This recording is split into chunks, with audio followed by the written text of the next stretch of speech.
Bonjour à tous, dans cette vidéo, exerçons-nous sur comment se forment les ions et comment va-t-on pouvoir écrire leur formule. Je te donne le modèle de l'atome d'aluminium et le modèle de l'ion aluminium. Je vais te demander de préciser ce qui est identique entre l'atome et l'ion, de préciser ce qui est différent entre l'atome et l'ion, de faire le bilan de la charge globale de l'atome. Comment s'écrira alors l'atome d'aluminium?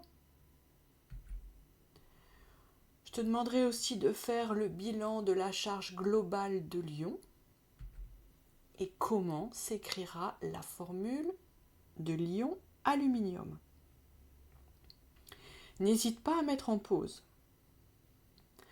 Alors, ce qui est identique entre l'atome et l'ion, c'est leur noyau.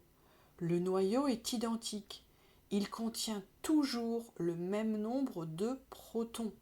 Comme c'est l'atome d'aluminium a 13 protons. Du coup, l'ion aluminium en aura 13 aussi. Précise maintenant ce qui est différent entre l'atome et l'ion. Ça sera effectivement le nombre d'électrons qui sera différent. Si tu regardes bien, dans l'atome d'aluminium, il y aura 13 électrons et dans l'ion aluminium, il n'y en a plus que 10. Ensuite, je te demande de faire le bilan de la charge globale de l'atome. Tu as déjà une petite idée. Donc là, on fera 13 plus pour 13 protons, plus 13 moins pour 13 électrons. On aura bien 0.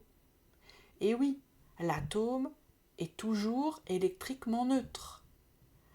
Du coup, quatrième question, comment s'écrira la formule de l'atome d'aluminium? Eh bien, ce sera Al. Le bilan de la charge globale de l'ion. Donc, il y aura toujours 13 protons dans le noyau, donc 13 plus, il n'y a que 10 électrons qui gravitent autour. Donc, au final, on aura 3 plus. Donc, ça veut dire que la formule de l'ion aluminium s'écrira Al 3 plus. Si tu as bien compris, cela veut dire que l'atome d'aluminium a dû perdre 3 électrons pour former l'ion aluminium. Maintenant, tu vas devoir compléter les modèles de l'atome de fluor et de l'ion fluorure. Voici les questions. Combien y a-t-il de protons dans les deux noyaux? Combien y a-t-il d'électrons dans l'atome de fluor? Tu feras ensuite le bilan de la charge globale de l'atome de fluor, puis tu écriras sa formule.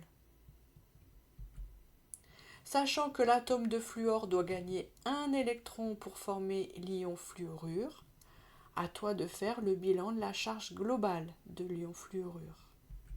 Puis tu écriras sa formule.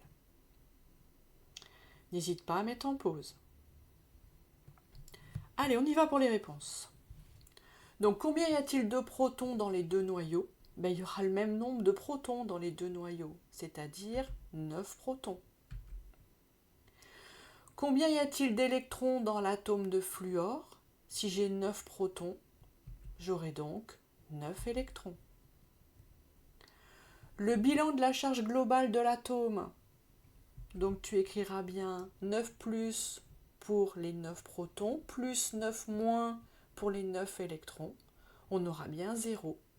Ça ne doit pas t'étonner. L'atome est électriquement neutre. Sa formule sera donc F. Ensuite, l'atome de fluor doit gagner un électron pour former l'ion fluorure. À toi de faire le bilan. Donc 9 plus pour les 9 protons, plus 10 moins pour les 10 électrons, ça fera bien un moins. Donc l'ion fluorure, sa formule sera F-. Voilà, j'espère que c'est plus clair pour toi maintenant. À bientôt!